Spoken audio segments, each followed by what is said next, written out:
এই যে কোরআনের লোড আল্লাহ একদিনে রসুলের উপরে চাপাচ্ছেন।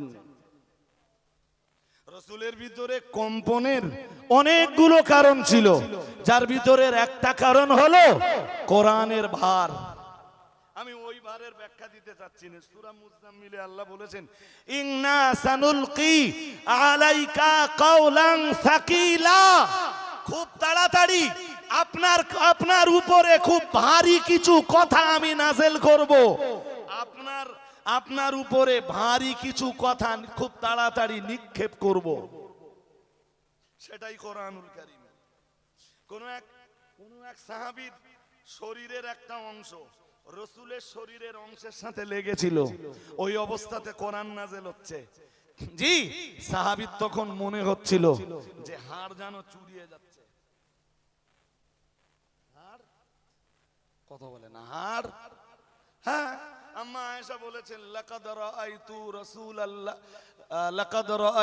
রাসূলাল্লাহি সাল্লাল্লাহু আলাইহি ওয়াসাল্লাম ইয়ানসিলু আলাইহিল ওয়াহয়ি ফিল ইয়াউমিশ শাদীদিল বারদ ওয়া ইন্না জাবিনাহু লা ইয়াতাফাসসাদু আরাকান। প্রচন্ড ঠান্ডার রাতে, ঠান্ডার দিনে রাসূলের উপরে কোরআন নাযিল হতো, আর কোরআনের ভারে আমি দেখতাম রসুল আকরামের কপাল দিয়ে ঘাম ঝরছে। শুনছেন নাকি? এ ভাই সাহেবটা কে মাঝখানে? একটু বসকে দেন, এখন একদম নড়াচড়া হবে না ভাই সাহেব। এখন শুনতে পাইনি বোধহয়, আমার কথা বোধহয় বুঝতে পারিনি। বসিয়ে দেন, যে অবস্থায় আছে খানিকক্ষণ বসে থাকবে, তারপরে আবার বেচাকেনার টাইম আছে। জি হাজিরিনে মজলিস, কোরআনের লোড, কোরআনের ওয়েটটা নিশ্চয়ই বুঝতেছেন তো? আরে হ্যাঁ না, কিছু বলেন না, বুঝতেছেন তো? প্রচন্ড ঠান্ডার রাতে ওহী নাযিল হচ্ছে, রসুলের এই কপাল দিয়ে, ললাট দিয়ে ঘাম টপকে টপকে পড়ছে। ওই লোডটা তো 40 বছরে এট এ টাইমে রসুলকে নিতে হচ্ছে।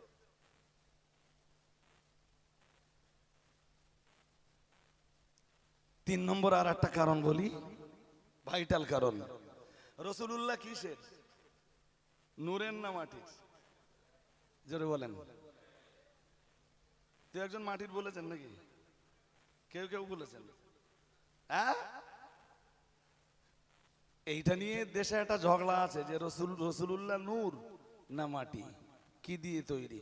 আমরা বিতর্কের ভিতরে যাব না, আমরা বলবো রাসূলুল্লাহ নূর, তবে রসুলের সৃষ্টিতে মাটিও। বসিরহাট পীর সাহেব কেবলা তো তার মিলাদে মুস্তাফায় লিখেছেন যে রসুল সৃষ্টিতে আল্লাহ যে মাটি ব্যবহার করেছিলেন ও মাটি জান্নাতের মাটি। আবার রাসূলুল্লাহ নূর হওয়াকেও আমরা অস্বীকার। আমার কথা কি বুঝতেছেন? আচ্ছা, জিবরাইল কিসের? কথা বলেন। জিবরিল কিসের? তাহলে রাসূলুল্লাহ এক নূর, জিবরিল আর এক নূর। এবার কোরআনের একটা আয়াত শুনলে আর একটু পরিষ্কার হয়ে যাবে। ফামিনু বিল্লাহি ওয়া রাসূলিহি ওয়ান নূরিল্লাযী ক্বাদ আনজালনা। মহান আল্লাহ জানিয়েছেন, সুতরাং তোমরা ঈমান আনো আল্লাহর উপর। এরপরে আমার আল্লাহ আবার বললেন ওয়া রাসূলিহি, ঈমান আনো তার রাসূলের উপর। এরপরে আমার আল্লাহ বললেন ওয়ান নূরিল্লাযী ক্বাদ আনজালনা। মহান আল্লাহ আবার বললেন আর ওই নূরের উপরে ঈমান আনো যে নূর আমি আল্লাহ নাযিল করেছি। तमाम দুনিয়ার মুফাসসিরিনে হযরতরা এ ব্যাপারে একমত, এই আয়াতের ব্যাপারে অন্নুরিল্লাযী ক্বাদ আনজাল্লাহ, এই আয়াতের ব্যাপারে ঐক্যমত পোষণ করে বলেছেন এখানে এই আয়াতে নূরের ব্যাখ্যা হলো কোরআনুল কারীম। আমি আপনাকে আগেই বলেছি রাসূলুল্লাহ এক নূর, ফেরেশতা জিবরিল আর এক নূর, আর রাসূলের উপরে যে কোরআনুল হাকিম নাযিল হয়েছে সেটা আর এক নূর। কয় নূর হয়েছে? এই তিন নূর একত্রিত হওয়ার ফলে রাসূলের কম্পন হচ্ছে। রাসূলের কম্পনের এক কারণ ওহীর ভার, আর এক কারণ শুরুতে বলেছি 40 বছর বয়স পর্যন্ত কারোর কাছে তিনি। তৃতীয় কারণ কি কারণ বলেন তো? বলে ফেলেছি, তুমি বলে ফেলেন। তিন নূরের সমাবেশ, তিন নূরের সমাবেশ। রাসূলুল্লাহ জি এই কাঁপতে কাঁপতে, তখন খুব কম্পন হচ্ছে রসুলের, ওখান থেকে নেমে হযরত খাদিজার কাছে চলে এসেছেন। এসে বলছেন, জাম্মিলুনি জাম্মিলুনি, তোমরা আমাকে কম্বল দাও, তোমরা আমাকে কম্বল দাও, তোমরা আমাকে কম্বল দাও। হাদিসে এসেছে ফাজাম্মালুহু, তারা তাকে কম্বল দিয়ে জড়িয়ে দিল। রসুল তখন খাদিজাকে বলছিলেন খাদিজা, খুব মন দিয়ে শুনতে হবে, ছোট্ট একটা কথা, লোড অনেক বেশি। আল্লাহ পাকের নবী বলছিলেন, খাদিজা লাকাদ খাশিতু আলা নাফসি, ও আমার বিবি খাদিজা, আমি আমার জীবনের ব্যাপারে আশঙ্কা করছি, আমি আমার জীবনের ব্যাপারে ভয় পাচ্ছি। কে বলছেন? কথা বলবেন তো, কে বলছেন? রাহমাতুল লিল আলামিন কি বলছেন? লাকাদ খাশিতু আলা নাফসি, আমি আমার জীবনের ব্যাপারে ভয় পাচ্ছি, আমি আমার জীবনের ব্যাপারে আশঙ্কা করছি। হযরত আম্মা জান খাদিজাতুল কুবরা রাদিয়াল্লাহু তাআলা আনহা দেখলেন যে রাসূল যখন তার জীবনের ব্যাপারে আশঙ্কা করছেন, এই সময়ে রাসূলকে সান্ত্বনা দিতে হবে। মা খাদিজা একদম দেরি না করে বললেন, কাল্লা, হুজুর আপনি আপনার জীবনের ভয় পাচ্ছেন, আর আমি খাদিজা বলছি কাল্লা, কখনোই নয়, কখনোই নয়। আমার আল্লাহ আপনার উপরে মুসিবত চাপিয়ে দিতে পারেন না, বিপদ চাপিয়ে দিতে পারেন না, বিপর্যয় চাপিয়ে দিতে পারেন না। হযরত মা খাদিজার, রাসূলের ঘরে হযরত মা খাদিজার কতটা প্রয়োজন ছিল, সেটা তো এই হাদিসের এই ছোট্ট অংশটা দিয়ে আমরা অনুমান করতে পারি, আন্দাজ করতে পারি। নবী যখন নিজের জীবনের ব্যাপারে আশঙ্কা করছিলেন, মা খাদিজা বললেন, কখনোই নয়, আপনি জীবনের ব্যাপারে কখনো আশঙ্কা করবেন না। কাল্লা আল্লাহ, আমি আল্লাহর কসম করে বলছি, লা ইউখজিকাল্লাহু আবাদা, আমার আল্লাহ কখনোই আপনাকে অপমান অপদস্থ করবেন না। আমি খাদিজা দেখছি, আপনি কেন এত ভেঙে পড়ছেন? 25 বছরের ফুটন্ত যৌবনে 40 বছরের খাদিজাকে কেন রাসূলুল্লাহ তার সংসারে জায়গা দিয়েছিলেন, এই হাদিস আমাদের কাছে তা স্পষ্ট করে দেয়।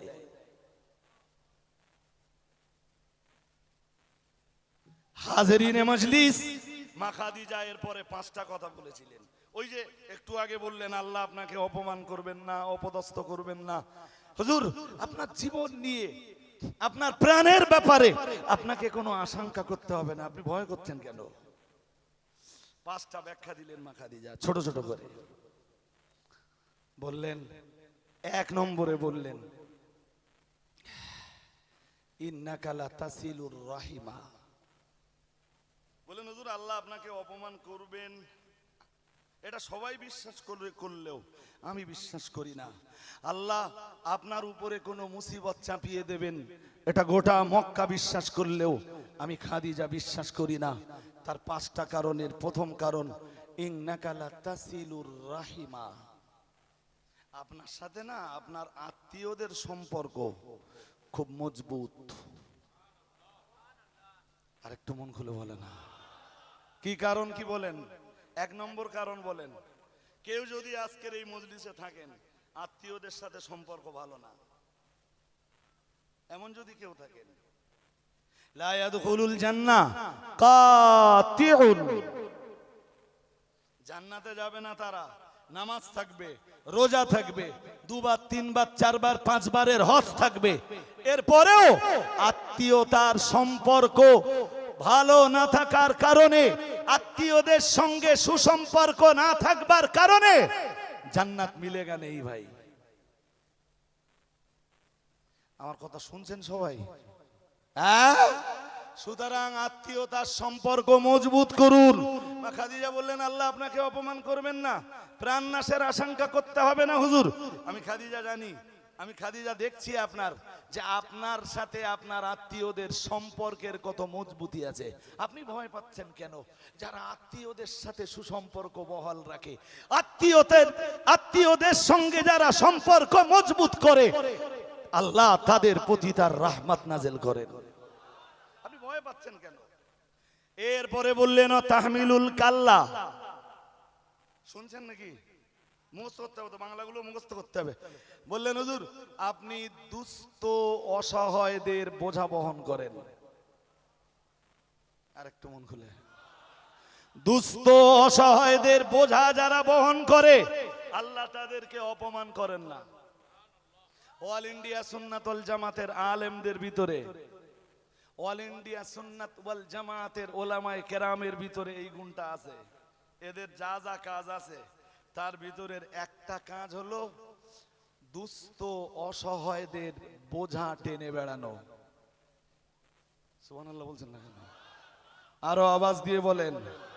ও যে অ্যাঙ্গেলে তাকাবেন, অল ইন্ডিয়া সুন্নাতুল জামাতের এত প্রতিষ্ঠান চলছে, এত প্রতিষ্ঠানে হিসাব করলে শত শত দুস্থ আছে, সেই দুস্থদের বোঝা টেনে বেড়াচ্ছেন অল ইন্ডিয়া সুন্নাতুল জামাতের আলেমরা। আমি ভুল বললে বলে দেন। কোন মাদ্রাসার নাম বলবেন? বলেন। জামিয়া? জামিয়া? হ্যাঁ, কত গার্জেন আছে বাচ্চা জামিয়ায় দেখতে যায়, আসবার সময় হুজুরের কাছ থেকে পয়সা লে বাড়ি আসে। খাদিজার এমনও গার্জেন আছে বাড়ি যাবার পয়সা থাকে না, যাওয়ার সময় আমার কাছে এসে বলে আপনি পয়সা দিলে তাই বাড়ি যাব। আলহামদুলিল্লাহ পড়েন। আর একটু আওয়াজ দিয়ে বলেন না। কত অসহায় মেয়ে আছে, কত অসহায় মেয়ে আছে। এতিমদের কথা ছেড়েই দেন জি, তাদের অবস্থা এতিমদের চাইতে আরো করুন।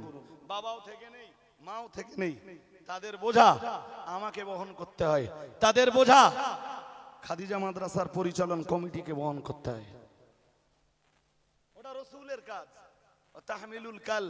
মা খাদিজা বললেন হুজুর দুস্থ অসহায়দের বোঝা আপনি তো বহন করেন। খাদিজা সাহেবকে দেখেছেন বন্যা টন্যা হলে ঘাড়ে করে খাবার নেওয়াচ্ছে। কাদের জন্য? আরে কথা বলবেন তো। কাদের জন্য? অসহায়দের জন্য, দুস্থদের জন্য বোঝা বহন করছেন। বোঝা বহনের ব্যাখ্যা অনেক জি, আমি ব্যাখ্যা দিচ্ছি না, শুধু মূল কথাগুলো বলছি। এক, মনে আছে আপনার আত্মীয়তার সম্পর্ক খুব মজবুত। দুই, আপনি দুস্থ অসহায়দের বোঝা বহন করেন। তিন, আমার দিকে তাকান। তিন, তাকসিবুল মাদুম। হুজুর উপার্জনে অক্ষম ব্যক্তি যারা, আপনি তাদের জন্যই তো উপার্জন করেন। আরেকটু মন খুলে বলেন। উপার্জনে অক্ষম ব্যক্তি যারা, আপনার উপার্জন তো তাদের জন্যই। খাদিজার সাথে রাসূলের বিবাহ হলো, রাসূলের বয়স 25, মা খাদিজার বয়স 40। রাসূলের বয়স যখন 51, 52, 53, 54, মা আয়েশা যখন রাসূলের সংসারে এসেছেন। আমার দিকে মন দেন ভাই সাহেব, এখন ঢুকলে হবে না, দরকার ওখানে বসে যান, এক্ষুনি ঢুকলে হবে না, কথা বলতে দিতে হবে জি। আম্মাজান আয়েশা যখন রাসূলের সংসারে এসেছেন, খাদিজাকে বিয়ে, মা খাদিজাকে বিয়ে করেছেন বয়স 25। আম্মা আয়েশা যখন আসতেছেন সংসারে, রাসূলের বয়স তখন 54।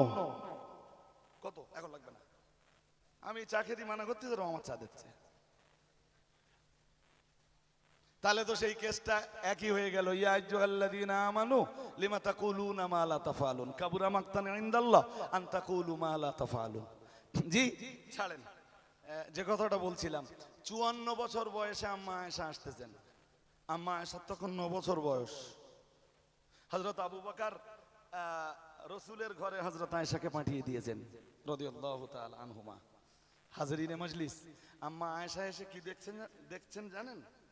ওই তো একটু আগে শুনতেছিলেন যে মা খাদিজার কালবে আল্লাহ মহাব্বত পয়দা করে দিয়ে হযরত খাদিজার সাথে যখন বিয়ে হলো, মা খাদিজা তার तमाम ধন সম্পদের মালিকানা সব রাসূলকেই দিয়ে দিলেন।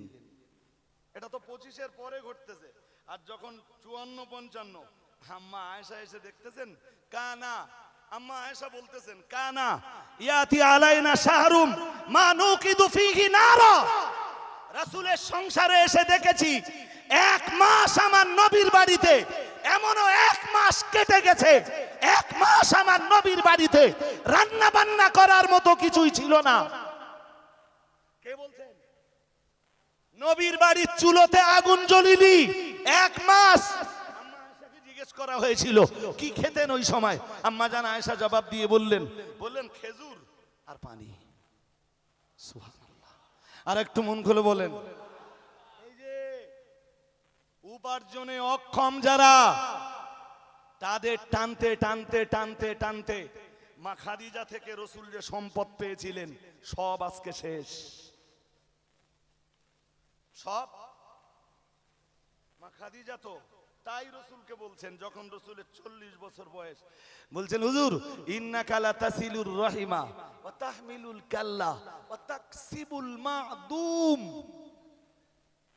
4 নম্বরে বললেন ইয়া রাসূলুল্লাহ ইয়া হাবিবাল্লাহ হুজুর, ইয়া রাসূলুল্লাহ ইয়া হাবিবাল্লাহ হুজুর ওয়া তাকরিউদ দাইফা, ইয়া রাসূলুল্লাহ ইয়া হাবিবাল্লাহ হুজুর, আপনি অতিথিকে আপ্যায়ন করেন। অতিথিদের আপ্যায়ন করা নিঃসন্দেহে ভালো কাজ। আমি ওই ভালো কাজের ব্যাখ্যা দিচ্ছি না জি, শুধু এতটুকু মনে রাখুন যে অতিথি আপ্যায়ন যারা হয়, অতিথি পরায়ণ যারা হয়, আল্লাহ তাদেরকে অপমান করেন না, আল্লাহ তাদেরকে অপদস্থ করেন না। 5 নম্বর কারণ আম্মা আয়েশা বললেন শেষ বেলায়, দেখেন আপনারাও এইটা নিতে পারেন কি কোনটা। আম্মা খাদিজাতুল কুবরা রাদিয়াল্লাহু তাআলা আনহা রাসূলকে বললেন ওয়া তুইনু আলা নাওয়াইবিল হক। সুবহানাল্লাহ। আর একটু মন খুলে বলেন ইয়া রাসূলুল্লাহ ইয়া হাবিবাল্লাহ হুজুর, হকের পথে দুর্দশাগ্রস্ত ব্যক্তি যারা, হক কথা বলার কারণে, হক জিন্দা করার কারণে যারা দুনিয়াতে বিপদগ্রস্ত, হক কথা বলার কারণে যারা মুসিবতের কবলে বন্দী, বিপদের কবলে বন্দী, ইয়া রাসূলুল্লাহ ইয়া হাবিবাল্লাহ হুজুর, আপনি তো তাদেরকে সাহায্য করেন, আপনি তো তাদেরকে সহযোগিতা করেন, আপনি তো তাদেরকে মদত করে থাকেন ইয়া রাসূলুল্লাহ ইয়া হাবিবাল্লাহ হুজুর। সুতরাং আমার আল্লাহ কখনোই আপনাকে অপমান করতে পারেন না, আপনাকে অপদস্থ করতে পারেন না, আল্লাহ আপনার উপরে মুসিবত চাপিয়ে দিতে পারেন না, আল্লাহ আপনার উপরে বিপর্যয় চাপিয়ে দিতে পারেন না। কেউ বিশ্বাস না করলেও এই 5টা গুণ আপনার ভিতরে জায়গা পাওয়ার কারণে আমি খাদিজা বিশ্বাস করি আপনার প্রাণ নাশের আশঙ্কা নাই। ইয়া রাসূলুল্লাহ ইয়া হাবিবাল্লাহ হুজুর, এ ব্যাপারে আপনি চাপ নেবেন না। প্রসঙ্গত আমাকে বলতেই হয়, আজও পৃথিবীতে যারা হকের জায়গাতে দাঁড়িয়ে তারা দুর্দশাগ্রস্ত, তারা মুসিবতের কবলে বন্দী, তারাও বিপদের কবলে বন্দী, তাদের পাশে জনসংখ্যা নগণ্য। ঠিক না বেঠিক? আরো জোরে বলতে হবে ঠিক না বেঠিক? আজও সত্যের অতন্দ্র প্রহরী যারা, হক জিন্দা করার লড়াই যারাই করছেন, তারা দুর্দশাগ্রস্ত, তারা বিপদ মুসিবতের কবলে বন্দী। আপনাদের কাজ হলো নিজেদের ভিতরে রসুলের ওই গুণটাকে জায়গা দিয়ে তাদেরকে সাহায্য করার জন্য এগিয়ে আসা। ইনশাআল্লাহ বলুন, আরো জোর আওয়াজে বলেন ইনশাআল্লাহ। বললেন হুজুর আমি বিশ্বাস করছি আপনার প্রাণের কোনো আশঙ্কা নেই, আপনার জানের কোনো আশঙ্কা নেই, এরপরেও বলছি দেখছি আপনার জন্য কি করা যায়। বাকিটা ইমাম বুখারী তার সহিহুল বুখারীর প্রথম দিকে সহিহ সনদের লম্বা হাদিসে বয়ান দিয়েছেন। উনি নিয়ে গেলেন ওয়ারাকা বিন নওফেলের কাছে। সুবহানাল্লাহ।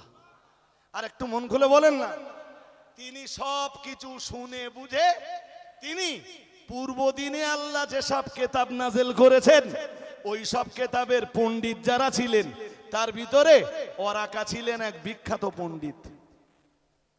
আরেকটু মন খুলে বলবেন হাজিরিনে মজলিস। তো ওয়ারাকা সবকিছু শুনলেন, বুঝলেন, বুঝে বললেন ভয়ের কিছু নেই, এটা নামুস। সুবহানাল্লাহ। কি বললেন? বললেন এটা নামুস। নামুস বোঝেন? ওরাকা বুঝিয়ে দিলেন রসুলকে, জি, এবং মা খাদিজাকেও বললেন ইতিপূর্বে যা নাযিল হয়েছিল হযরত মুসার উপরে। সুবহানাল্লাহ বলেন। আর একটু মন খুলে বলেন, জি, ইতিপূর্বে যা নাযিল হয়েছিল অন্যান্য নবীদের প্রতি, ঠিক মুহাম্মদ সাল্লাল্লাহু আলাইহি ওয়াসাল্লামের 40 বছর বয়সে মুহাম্মদ সাল্লাল্লাহু আলাইহি ওয়াসাল্লামের উপরে তাই নাযিল হয়েছে। হাজিরিনে মজলিস, বাকিটা ইতিহাস। আমি এর ভিতর দিয়ে মা খাদিজা রাদিয়াল্লাহু তাআলা আনহার ইসলামের সেবায় অবদান, মা খাদিজার রাসূলের জন্য অবদান কি, জি, সেটা ফুটিয়ে তোলবার চেষ্টা করছি। চলুন।